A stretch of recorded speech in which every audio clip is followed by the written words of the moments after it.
Hello friends, তোমরা সবাই কেমন আছো? আশা করি প্রত্যেকে ভালো আছো। আমি কিন্তু একদমই ভালো নেই। তোমরা অনেকে কমেন্ট করছো যে দিদিভাই লাইভে কখন আসবে। আমি কিন্তু 2-3 দিন ধরে লাইভ অন করছি না।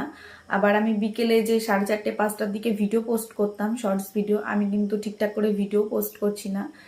কেননা ভিডিওতে তো একদমই ভিউ নেই। কষ্ট করে ভিডিও করে যখন ভিডিওতে ভিউ না আসে তখন খুব খারাপ লাগে। তারপর ভিডিও করার প্রতি যে ভালোবাসাটা, আগ্রহটা ছিল, সেটা তো আস্তে আস্তে চলেই যাচ্ছে।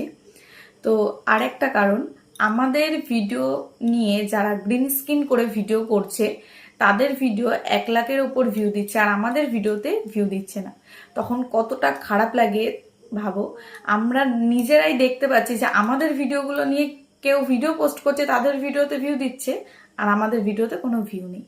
এটা কি ঠিক হচ্ছে? তোমরাই বলো, তোমরা কমেন্ট করে জানাও এটা কি ঠিক হচ্ছে নাকি, যে আমাদের ভিডিওতে নিয়েই ভিডিও